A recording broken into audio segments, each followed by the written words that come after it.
Welcome to Meet the Press Now. I'm Kristen Welker in Washington, where the longest shutdown in history keeps getting longer as the pain for average Americans keeps rising.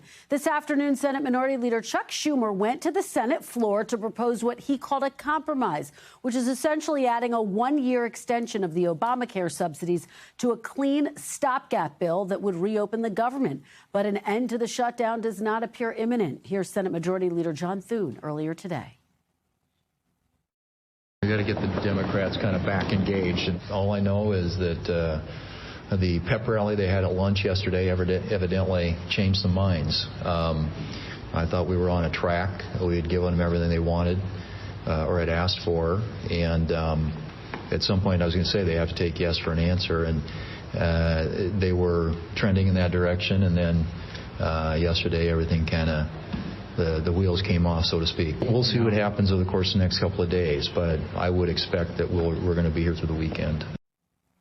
The shutdown has now lasted 38 days. Consumer confidence is plummeting. The nation's air traffic system has been pushed to its limits, and lines at food banks are getting longer. Here are two federal workers at a Florida food bank sharing this message for lawmakers. We show up to work hungry. We haven't eaten last night. We still show up to work. We still have to serve the public. We still have to help the people, because our job is not about us. It's about helping others. And that's what we're doing. They need to come to an agreement to help us. We can't go another 2 weeks without getting paid. It's not going to cut it. Moments ago, the USDA informed states that they will fully fund the SNAP food assistance program to comply with a court order while the administration appeals that decision. And this is all coming after this week's elections put the issue of affordability in focus. President Trump is trying to paint a rosy portrait of the economy and the cost of living while blaming his party's messaging for their election losses. Today, he repeatedly claimed that prices are low. So gasoline's much less. Energy costs are less. When you have energy and when you have gasoline less, everything else follows. So we are the victors on affordability. If you look at affordability, which they campaigned on, they lied because they talked about, oh, prices are up. No, prices are down under the Trump administration, and they're down substantially. They said, oh, I don't want to talk about affordability. The reason I don't want to talk about affordability is because everybody knows that it's far less expensive under Trump than it was under Sleepy Joe Biden. But that messaging is at odds with what members of his own administration are saying. Here's his National Economic Council Director, Kevin Hassett, just this morning. We're doing a bottom-up and a top-down approach to address affordability. We're making a lot of progress in a lot of ways, but we understand why people are still a little bit frustrated because they lost so much ground under Joe Biden. I think that Secretary Bessent wisely said we're starting to see pockets of the economy that look like they might be in a recession. The president's messaging is also at odds with the high costs many Americans are still experiencing. While inflation is significantly lower now than it was at its post-pandemic peak, costs broadly continue to go up. And contrary to the president's claims, the price at the pump is not below $2 a gallon. It's dropped just 3 cents compared to last year. That's according to AAA. The price of key grocery staples, including eggs and meat, has largely risen from a year ago, according to marketing research firm NIQ. And the cheaper Walmart Thanksgiving offer the president is touting as proof of falling prices is lower than last year's because it has fewer items and less fresh food. A fact the president ignored when questioned by our own NBC's Monica Alba. Take a look. Since you brought up the Walmart Thanksgiving meal, and it is cheaper, but it also contains less, as affordability continues to be an issue, well, that's what Walmart says. I'm with NBC News, sir, representing the poor. But, sir, as affordability continues, why do you think there's such a disconnect between the economy that you're describing day to day and the way many Americans say they are feeling and their concerns about it? Well, they feel better about our country right now, other than the shutdown, obviously, which is caused by the Democrats, could be ended by the Democrats in 2 minutes. They feel much better.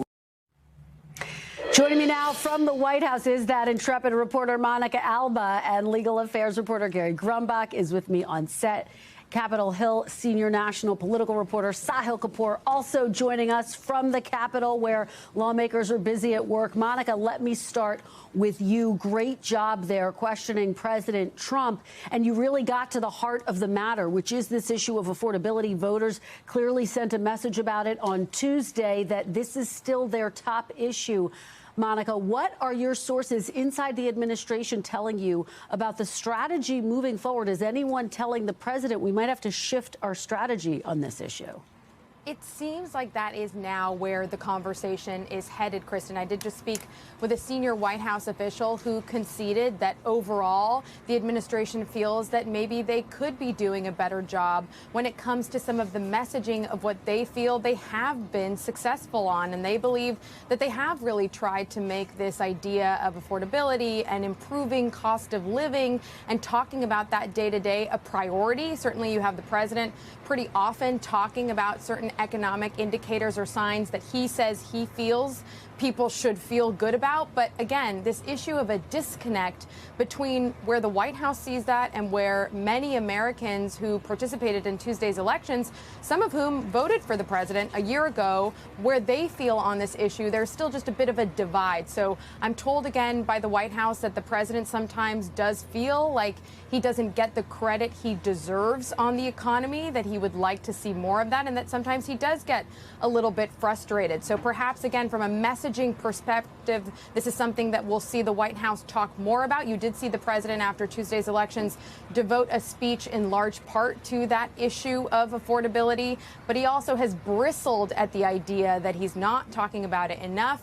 He's dismissed some questions on it, and he hasn't really spoken to these exact concerns that, again, millions of Americans are expressing, which is the numbers may be one thing, but the way I'm feeling and the way my pocketbook and my wallet feels is just different than maybe that reality the president is trying to point to. Kristen. Well, Monica, the scenario you described is almost the exact scenario of Mr. Trump's predecessor, former President Biden. That was the situation in which he found himself, in which he was arguing, look, the numbers are telling one story, but Americans were saying, well, we don't feel great about the economy. Have administration officials, have your sources there acknowledge that there seems to be this parallel in messaging, because that is arguably one of the biggest factors that cost Vice President Harris, once she stepped into the race, the election, the economy, the inflation numbers that they were dealing with, and frankly, the way people felt about the economy overall. It's fascinating, isn't it? Because some of these lines you could almost remember hearing a year ago. It's true, from a completely different leader, from a completely different party in power in the White House. But this president and his top aides, really, when you ask them questions like that, they say that they have inherited the mess. That is how they like to frame it, of whatever the Joe Biden administration and Kamala Harris, when she was campaigning as a nominee, left for them. So they are constantly looking backward, which is, I think, one of maybe the ideas that they need to revisit here when you talk to officials. They are constantly pointing to the rear view and trying to put it in the context of what they say they were dealing with, when I think there are questions about maybe trying to propel that into a more forward-looking conversation about what they're going to do now about some of these concerns that they do admit are real and that they certainly want to validate. But this is a president who, as you know so well, Kristen, does often talk about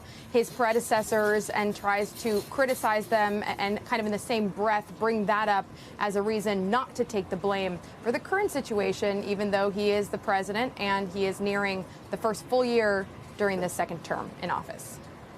Monica, stand by for us. We have more questions for you, but Gary, let me turn to you. Let's talk about what's happening with the SNAP payments. The USDA now saying it will, in fact, send out the full payments. A judge ordered the administration to do as much. The administration is appealing. Where does all of this stand? Yeah, so this has changed several times over the past week. A judge had initially said pay the full SNAP benefits by this past Monday, or pay half the benefits by Wednesday, but figure out a way to get to full by the end of the week. The Trump administration did neither of those things. They said, OK, we'll give you 65%, but then that's it. That's all we're going to do on SNAP benefits. The judge then saying by today, the Trump administration needs to pay the full benefits benefits to the people, the 40 million people that benefit from SNAP. The USDA now saying this afternoon they are doing that. But this is turning into a patchwork around the country because you're seeing some states have already funded it themselves, and some states are using some of their own funding to do that. And so sure, SNAP funding is going towards the states, but some states are all set already. So, Gary, what does this mean for the recipients of SNAP benefits? We heard one of the federal workers there at the top say that she went to work without eating the night before. I mean, that cannot be tolerated in this country. No, it's horrible. And there's so many millions of people that rely on this. And it does take a while to get these benefits onto those EBT cards that people can then go to the grocery store and get. The state of New Jersey says it can be done as soon as tomorrow in terms of their situation. State of Massachusetts, same thing. But there's other states that are having different situations where perhaps they aren't able to fully fund it themselves. They do have to wait for the federal government to give them the money, and that could take some time. Well, Monica, let me go back to you, because the administration, again, is appealing the decision by the court. Is there any concern either at the White House or amongst Republicans about the optics of this, particularly coming off of the election results, Monica? Sure, because every day that this continues without a solution, to your point, it just becomes more and more complicated for the actual people who are relying on this food assistance. But the White House is arguing that they say they don't believe they have enough of a picture of how exactly they're supposed to fully fund it, even though now they are saying that they are going to do that, according to the Department of Agriculture, as you were just discussing. But the vice president went even a little bit further than that, saying that they shouldn't be told by a judge or a court how they're supposed to make this work in a piecemeal fashion. Here's how he put it when he was asked about this last night. It's an absurd ruling because you have a federal judge effectively telling us what we have to do in the midst of a Democrat government shutdown, which what we'd like to do is for the Democrats to open up the government. But in the midst of a shutdown, we can't have a federal court telling the president how he has to triage the situation. At the same time, Kristen, though, I am told by senior White House officials that they say they will comply with any kind of ruling and legal obligation that comes down from the court.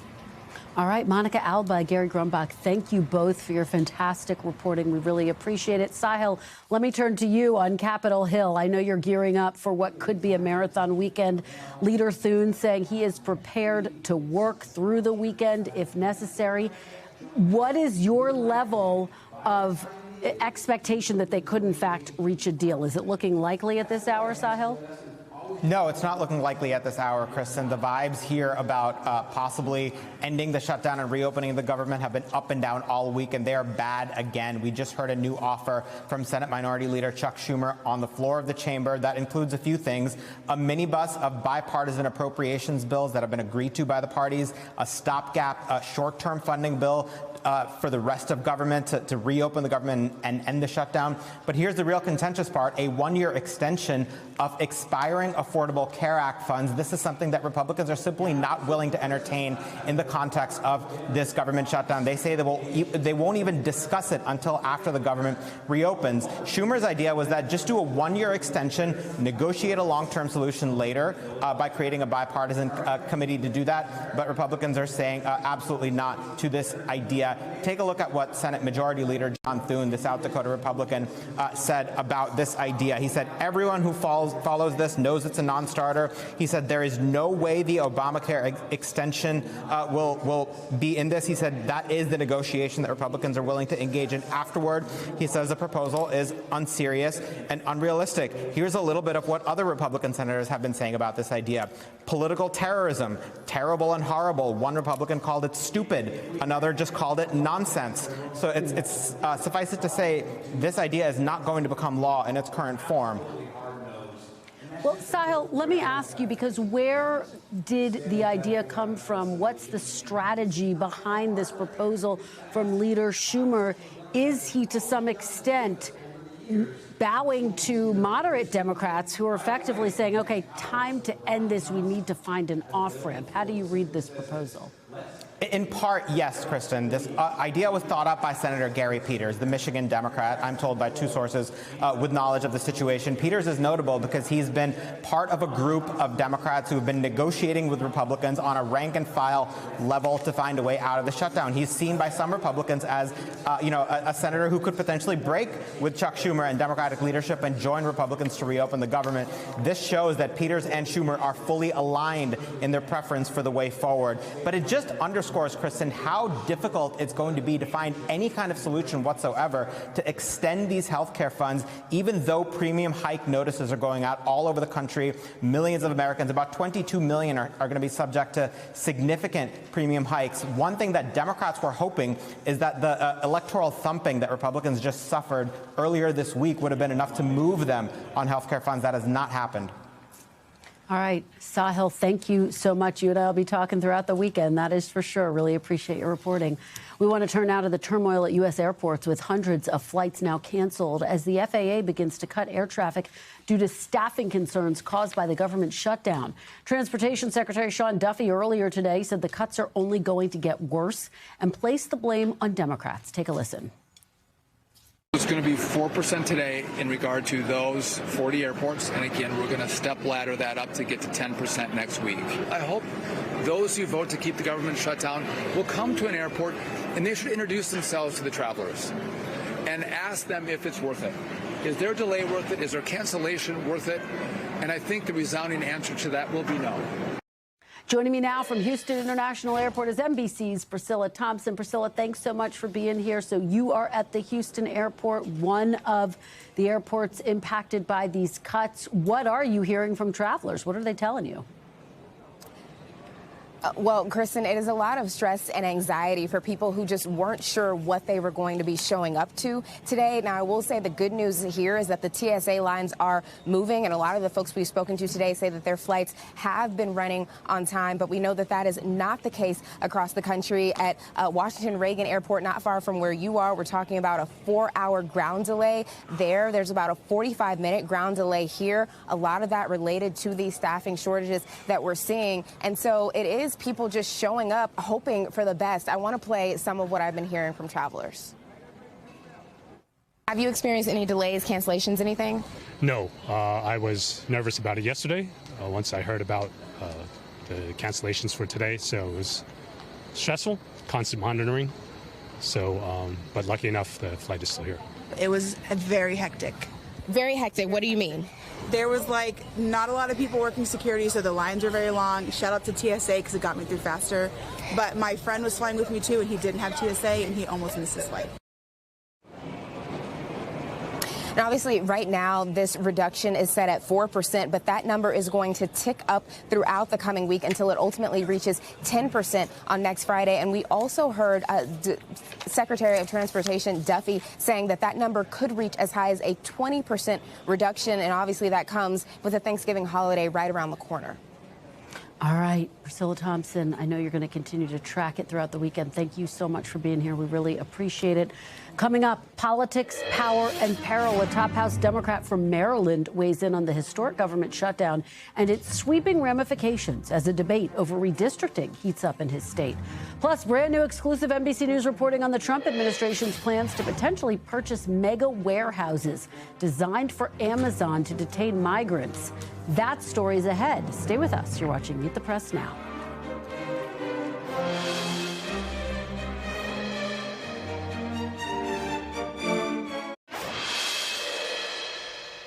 Welcome back. As we've discussed throughout the hour, it's day 38 of the government shutdown with no apparent end in sight, even as the consequences for the American people grow increasingly disruptive. Joining me now is Democratic Congressman of Maryland, Glenn Ivey. Congressman, thank you so much for joining me. Really appreciate it. Thanks for having me. It's great to have you. I do want to start, of course, with this shutdown and this proposal unveiled by Minority Leader Chuck Schumer. It includes a clean CR and a one-year extension of the health care subsidies. Is that something that you would support? Well, I guess the interesting thing we just heard from your reporting is that clearly the Senate Republicans do not. I mean, I was surprised at how forcefully they rejected the proposal. It was almost a hostile rejection based on the quotes that I just heard. And of course, you know, the House Republicans have been out of town now for 6 weeks. They're not even making an effort to come back and engage in good faith negotiations. So, you know, I commend Senator Schumer for at least trying to figure out a path forward. But it looks like our Republican colleagues in the Senate and the House are having none of it. Well, putting that aside, though, Congressman, I'm curious for what you would support. Would you support a one-year extension of the Obamacare subsidies to reopen the government? I mean, maybe. I'd love to see the details, but you hate to get into hypotheticals when the people on the other side of the table for the House, they're not even showing up. So, you know, I don't know that we're willing to negotiate with ourselves or against ourselves on the House Democratic side. They need to come back to town so we can get to work. And by the way, the health crisis we're trying to fix was created by the Republicans and the bills that they put through. The Trump administration's been totally recalcitrant on this, and even stooping to the level of trying to use hunger as a weapon against Democrats to pressure us into some kind of a deal with the SNAP benefits. So we'll see how it goes. But now that the Republicans have rejected this offer as well, I'm anxious to see if they're willing to come back with some kind of proposal that reflects any kind of bipartisan good faith effort. Congressman, obviously Democrats had a very strong night on Tuesday. Does that add more urgency for you to reopen the government, or does it make you want to dig in on your position? Well, I think it strengthens the position that we've taken, which is that affordability is a critical issue for Americans. They're totally dissatisfied with the Trump administration because not only did he not keep the promise to bring prices down, his tariffs and other steps have actually moved things in the wrong direction. Groceries are costing more, utilities cost more. Obviously, health care is going to go up. People are getting their premium notices that saying their rates are going to double or triple in the very near future. So, you know, the affordability agenda that the Democrats are trying to move forward with, I think was successful in New Jersey, was successful in Virginia and other jurisdictions across the country. We're going to keep moving forward with that. And I think eventually the Republicans are going to have to hear what the American people are saying them and try and take steps to address those concerns. Congressman, what do you say to federal workers, some of them who are lining up outside of food banks, working without pay, and they feel like they're the ones bearing the brunt of this shutdown? And their message to Democrats and Republicans is reopen the government. We don't care what the details are. Just end this suffering that their families are enduring. Well, I got to tell you, I'm hearing something different from my constituents, and I've been hearing from them today as well as previously. And I don't just mean, you know, buddies, when we're out, talking to each other casually. I mean, I go up to people and they're standing in line at the food pantries to get food because they got laid off or riffed several months ago or they're furloughed now. And they're saying to a person so far, stay strong. I've got very savvy people here in my district. They understand that this is a critical moment, I think, for the nation as far as making sure we get the Trump administration to start following the law and to stop violating court orders, for example, and to negotiate in good faith. Because they know that people need health care. They know millions of people have their health care at risk, and they understand the importance of making sure that something happens to address that. And yet there are some federal workers who feel the opposite way, and we had some of them at the top of our program, who feel like they just want the government to reopen. One woman who we spoke to said she had to go to work today without eating last night. How can that be acceptable, Congressman, in the United States?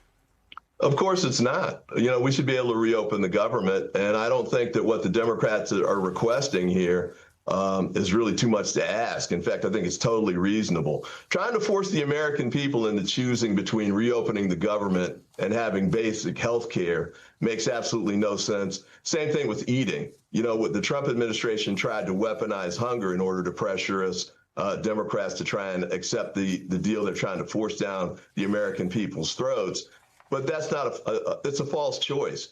We should be able to reopen the government, address the SNAP needs because they've got the money to cover that already, and the courts have already expressed that and that's why they've ordered them to move forward with the payments, and also to address the health care needs. The Schumer proposal, extended for a year while we try and work something out, and they just shut that down. I mean, doesn't make any sense. The House Republicans are absent without leave for six weeks now. Matter of fact, they've only been in session for 12 days since July 25th. And President Trump's been silent on this as well. I mean, he's got plenty of time to go to, Asia and add a $300 million ballroom. But taking a leadership position on this issue, he hasn't bothered with that. So I think it's important for us to try and address these issues so we can make sure we're doing everything we can to help the American people. But the Republicans really need to step up. The my way or the highway thing really needs to stop. House Republicans need to come back to Capitol Hill and get to work. And I think if we sit down, we can resolve these things in good faith. Congressman, let me ask you, we're almost out of time. You said you do support the mid-decade redistricting push in Maryland. The president of the Senate in Maryland, a Democrat, says it twists the rules for potential short-term gain while undermining trust in institutions and ultimately in democracy. Are you concerned that this tit for tat could undermine the democratic process? Wow. I mean, it's interesting for Republicans to raise the concern about undermining the democratic process. The Trump administration has turned the Department of Justice into the Department of Revenge with these fake charges that they've been bringing against people that Donald Trump is mad at and has on an enemies list. He's been lying about the 2020 elections for, 5 years now? And whenever they lose an election, he says it was stolen. I mean, they've done thing after thing after thing. They've told lies across the board about what's happening with the electoral process. They really are in no position to cast the first stone about the undermining democratic institutions. And by the way, the only reason we got into this mid-decade issue was when Donald Trump picked up the phone, called the governor of Texas and said, I need 5 seats. That triggered all of this. So to my Republican colleagues who kind of say things like that, give me a break. All right. Congressman Glenn Ivey, thank you so much for joining us on this Friday. We really appreciate it. Thank you. We want to turn now to exclusive new reporting from NBC News and new developments in the Trump administration's mass deportation agenda. The government is now looking at purchasing warehouses like the ones designed for clients like Amazon and retrofitting them to serve as detention facilities for immigrants before they're deported. That is according to a Department of Homeland Security official, a White House official, and another person familiar with these plans. Joining me now is NBC News senior Homeland Security correspondent Julia Ainsley with that exclusive report. Julia, this is an extraordinary finding. What more can you tell us about the plan? Well, this is part of ICE's plans, and they're looking at this now. Nothing's been finalized on how they're going to spend the $45 billion they got for immigrant detention. And one of the avenues they're exploring is to buy warehouses. We're talking about Amazon so people get a sense of the scale here. These were developers build these warehouses and they want companies like Amazon to come along and buy them. In this case, we understand a lot of these warehouses weren't purchased. And so now the federal government wants to come around and purchase them in order to house immigrants. I've been told they would be mega detention centers, and they want to position them in the south of the country in states like Texas or Louisiana, where they would be close to the airports that deport immigrants. Just for scale, the average Amazon warehouse is about 800,000 square feet.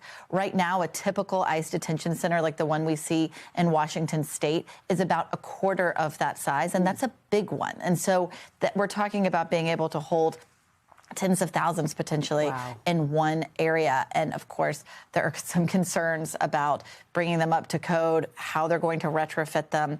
They also say that these would be run and owned by ICE, not private contractors. It seems that ICE wants more control over how this operates. But of course, this is one plan that they're looking into. I'm told it is not in its infancy, but has not yet been finalized. Well, I mean, to that point, Julia, you talk about how complicated it would be to retrofit one of these warehouses. What might the timeline be if and when there's an actual green light to move forward? So, yes, I think they would have to make that acquisition. As we said, it is moving forward, but it's not been finalized. The thing they have going for them in this case, Kristen, is that they are buildings that already exist. One of the reasons why we saw so many tents going up is because it takes so long to build a brick and mortar facility that is ready to bring in immigrants for detention. In this case, they already have the bones of the structure. They then have to get it to a place where you can provide medical care, where you could provide school if there are families there. These are all things that have been required from court mandates of what you have to do to be able to detain immigrants, to have security staff. So, yes, that would definitely take months to get it up to that speed. But we've seen some of these places like Alligator Alcatraz or Guantanamo come online seemingly overnight. Wow. All right. You always bring us your exclusive news. Always have fun with you, Kristen. Yes, thank you for being here. We really appreciate it. Coming up next, the big shift from Latino voters in this week's elections and why it's worrying some Republicans heading into the midterms. You're watching Meet the Press now.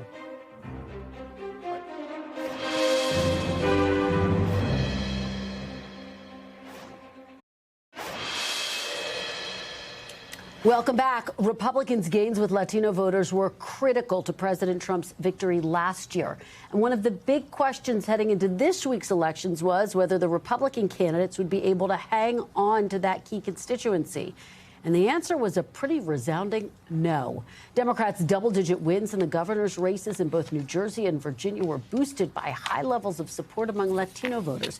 In New Jersey, where Latino voters make up about 10% of the electorate, Democrat Mikey Sherrill won big in areas with a Hispanic majority, reversing many of President Trump's gains. And now some Republicans are sounding the alarm. Joining me now to discuss all of this is NBC News national politics reporter Bridget Bowman. Bridget, you have been tracking every twist and turn of this race before, during, and after. So tell us, where were the biggest gains in the Latino electorate? That's right. So we saw, especially in New Jersey, this was obviously a big part of the question going into this race when it was looking really competitive. What were Latino voters going to do? And we really saw Democrats make gains among Latinos across the board, across the state in New Jersey. Take Passaic, for example, the city and the county by the same name, which got a lot of attention leading up to the election. President Trump actually won that city last year, and Sherrill flipped it. And we saw that again in place after place. I was actually with Jack Ciattarelli in Passaic and Patterson when he was campaigning in Hispanic-owned businesses, trying to win over this vote. Clearly just did not work here. And we know statewide, Sherrill won Latino voters by about 30 points, according to exit polls. Interestingly, she also actually won Latino women and Latino men. And while we don't have exit polls for New Jersey from 2024, we know nationally Latino men actually broke for President Trump last year. So it was really interesting shifts happening here. Bridget, do we know why? Was it President Trump's policies on mass deportations? That definitely seemed to be a factor. We know broadly, according to exit polling, around 4 in 10 Latino voters said their vote was to oppose President Trump. Around 6 in 10 said that they were dissatisfied or angry with the direction the country was going in. We did see, and I've heard from folks, talking to folks in the last couple of days from both parties, cost of living, affordability, a big issue for Latino voters as well as voters across the state. We did see a majority of Latino voters said that they think the Trump administration has gone too far when it comes to immigration enforcement. That was something we were hearing from voters as well and folks working on these campaigns. I talked to an advisor to the Sherrill campaign who was working on Latino outreach, and she told me that, voters in her view had buyer's remorse when it came to President Trump, that this was a big piece of it, seeing folks in their community affected by these deportations. I talked to Republican county chairman who told me a popular restaurant owner nearby was detained recently by ICE, and that was something that was in the conversation. So it does seem like this was a piece of it here, but affordability being a top issue for sure. So big picture, Bridget, what are the key takeaways for Republicans who are going to be defending their turf in the House and the Senate? Democrats are going to do everything to try to win those chambers back heading into the midterms. Yeah, that's right. Latinos are going to be really important in swing states, of course, and also in some of these really key battleground House districts. And me, along with our colleagues Julie Sirkin and Mel Zanona and Stephanie Perry, Secretary did hear from some Republicans who are sounding the alarm, calling this a wake-up call for their party, especially on immigration policy. And the county chairman that I mentioned, Jose Arango from Hudson County, in his view, he said Latino voters were sending a message here that they are not satisfied with affordability. They're not satisfied. In his view, the shutdown played a role here, and they're not satisfied with immigration policy. And he said, it's up to elected officials to listen to that message. So we'll see if they do. We will see. All right, Bridget Bowman, a lot to take away from Tuesday night. We really appreciate it. Thanks, Kristen. Great to have you here. Well, between the election, the shutdown, and the economy, it has been a pivotal week in U.S. politics. The panel's next. Keep it right here on Meet the Press Now.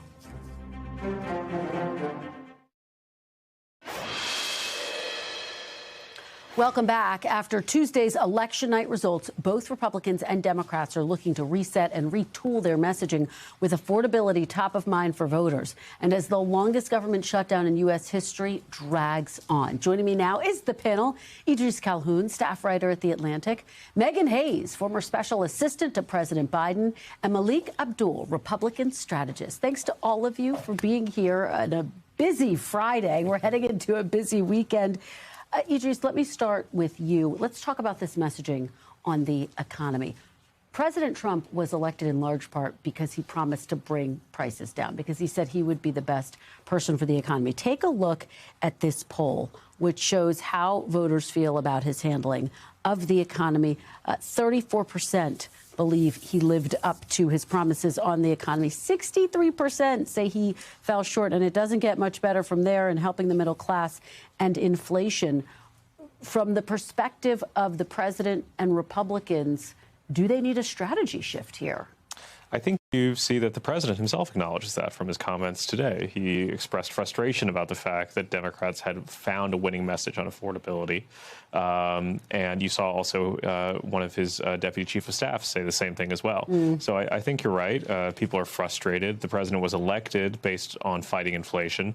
But one of his signature policies is a massive tariff, which definitionally increases prices. Malik, and yet the president seems quite frustrated by this overall discussion. He said, I don't want to hear about affordability. He's arguing prices are down. A lot of people are drawing parallels between President Trump and how former President Biden handled, when he was running for re-election, difficult questions that he was getting about the economy. And this disconnect between, maybe you can look at some numbers which show the economy is improving, but if voters don't feel it, it doesn't matter. I'm going to sound like a broken record because I often say that how people feel is how they actually vote, irrespective of what the larger macro numbers may be, how they feel. So they didn't feel, even though there were indicators to say that the economy was getting better under Joe Biden, they didn't feel it. And so the same thing now. And I think that the administration really early on dropped the ball in forgetting that that economic anxiety that elected Donald Trump in 2024, it still exists. And so they spent a lot of time focusing on things like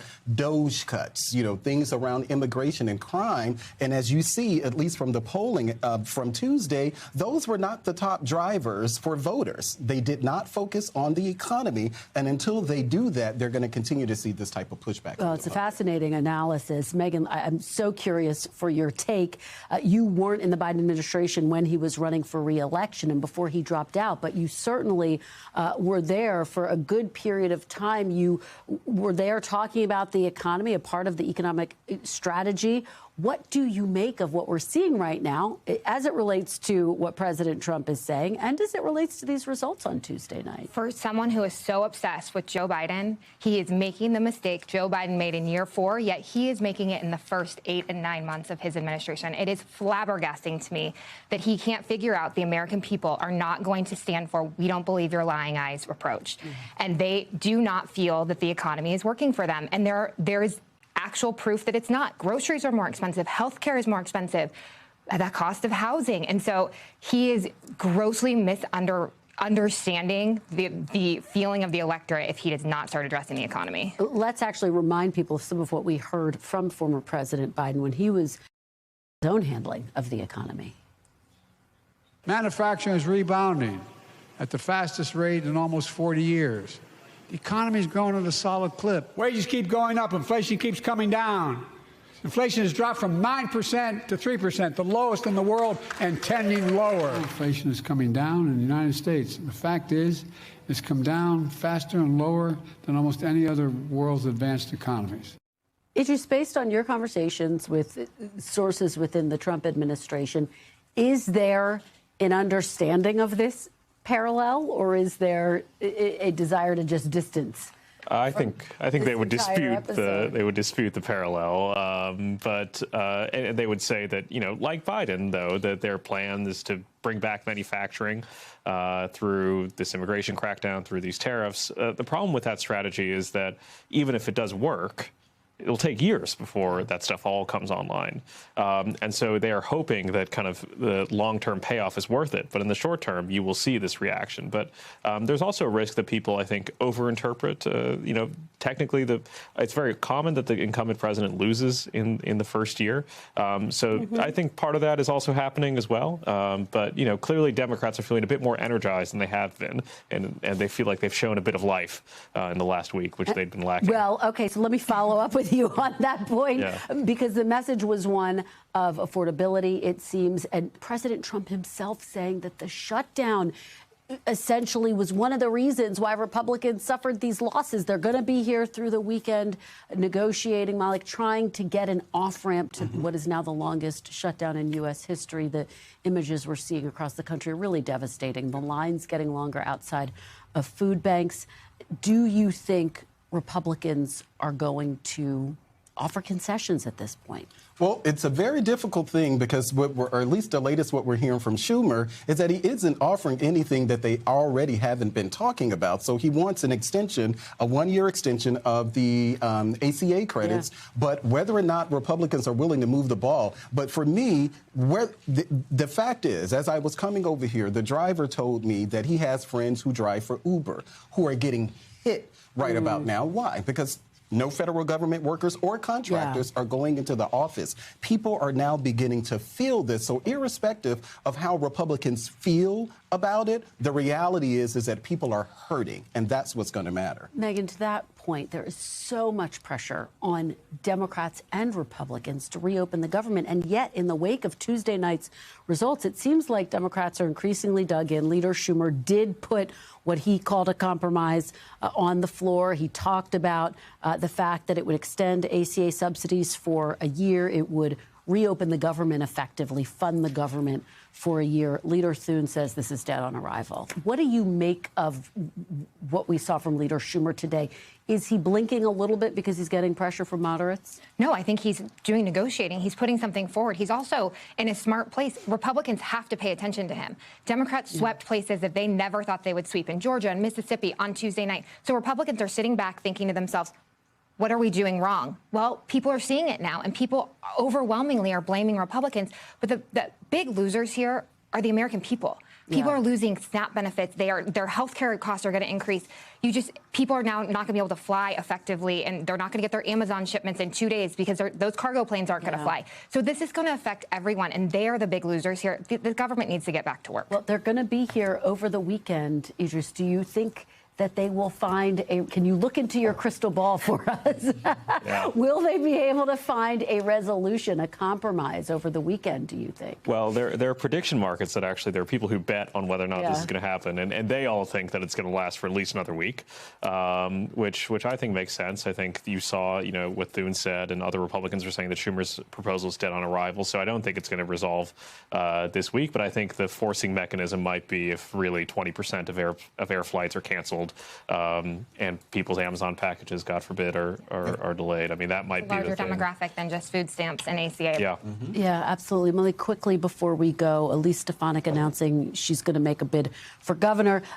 Will likely wrap the Democratic Party around Zoran Mamdani as something that we're going to see President Trump do as well as we head into the midterms. What do you make of her announcement? What does it mean more broadly? Well, I think it's huge, and I think it's significant from her, especially being a New Yorker. But I would caution Republicans about going after Mondani because he won on this issue of affordability. So some of the same, triggers that Donald Trump won on, he was actually talking about these things. So I'm not convinced that the public itself will see him as the boogeyman that we normally would want him to be. Megan, very quickly, does Mamdani's message resonate outside of New York? I think the affordability message does. I think that his charisma and the way he campaigned does. I don't think necessarily his solutions to the policies are going to resonate outside of New York. All right, guys, great conversation. Thank you so much, Idris, Megan, and Malik. Great conversation. Still to come, the groundbreaking career and historic legacy of Speaker Emerita Nancy Pelosi. I'll talk to the reporter who literally wrote the book on one of the most powerful women in U.S. politics and how Pelosi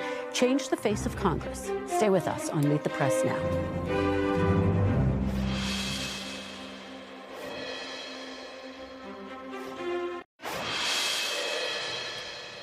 Welcome back. As we noted yesterday, we will soon mark the end of an historic era in American politics, with Speaker Emerita Nancy Pelosi announcing yesterday that she would not seek re-election next year.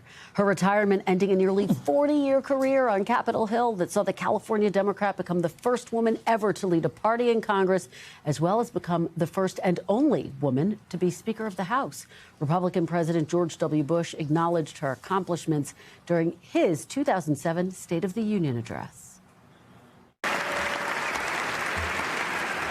Thank you very much. And tonight I have the high privilege and distinct honor of my own as the first president to begin the State of the Union message with these words: Madam Speaker.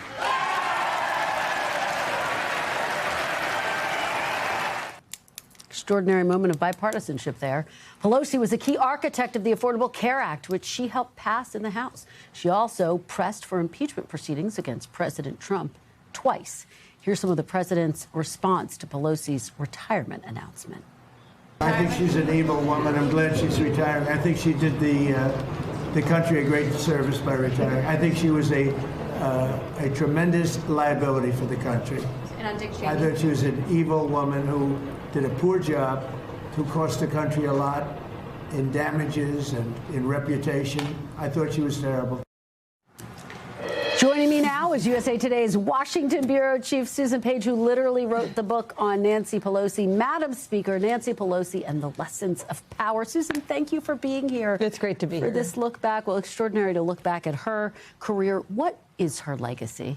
She's been at the center of our biggest national debates for a quarter century. First Democrat, top-ranking Democrat to oppose the Iraq War, pushed through the Affordable Care Act. But she rescued George W. Bush, too.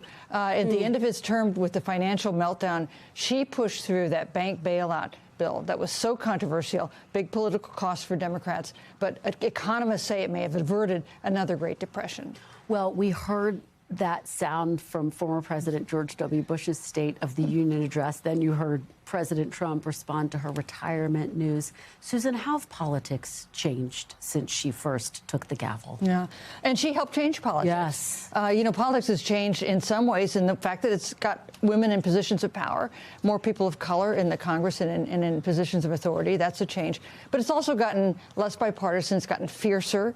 It's become very much money plays such a big role in politics. And that was a milieu in which she was very comfortable swimming.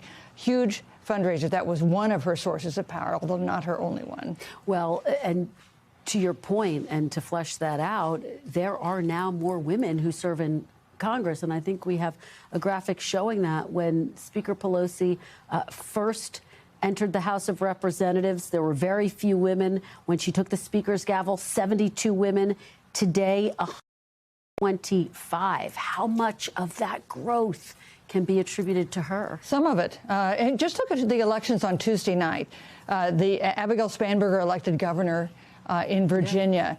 Mikey Sherrill elected governor of New Jersey. Both of them recruited to run for House seats by Nancy Pelosi and her agents. She mentored them when they were serving in the House. She helped propel them to these bigger jobs as governorship.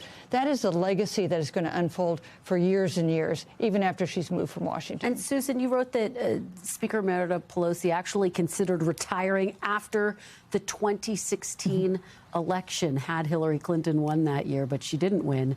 And Pelosi decided not to retire. Talk about that decision. Yes, she told me that she assumed, like many of us did, that Hillary Clinton was going to win. The first woman would be inaugurated as president, and it would be a time for her to go. But Donald Trump kept her in town. And I think she's not one for expressing regrets, but I think if she has a regret, it's that she's leaving town. Donald Trump is still in power here. Well, she was also just a master at the art of politics. She loved it. She relished it. As you say, she was responsible for huge historic pieces of legislation. Does the next generation of lawmakers understand how to maneuver politics in that same way? I guess we have to find out. Well, in modern times, she's clearly the most effective legislative leader we've had. And if you look historically, she stands in the company of Lyndon Johnson and Sam Rayburn and the greatest legislators. You might like their policies or not, but in terms of being able to count votes and get things done, she stands in that kind of company. Had one of the toughest jobs in the world, and she was a mom and a grandmother. What did she tell you about how she was able to do all of that at the same time? She said it was the same job. She said the best training to be Speaker of the House was to have raised 5 children, where you have to get them to do things they don't want to do. You have to form alliances. The alliances will shift. So she said that was an asset that she waited. And remember this, she was 47 years old when she ran for the first time for office. Well, it's just extraordinary. Susan Page, thank you so much for sharing all of your wonderful insights with us about Speaker Emerita Nancy Pelosi. We really appreciate it. Well, if it's Sunday, it's Meet the Press on your local NBC News stations. I have exclusive interviews with House Minority Leader Hakeem Jeffries, Senator James Lankford, and a special Meet the Moment conversation with filmmaker and director John Chu of Wicked and Wicked for Good. You don't want to miss it. There's more ahead on NBC News Now. We thank you for watching, and remember, stay updated on breaking news and top stories on the NBC News app or watch live on our YouTube channel.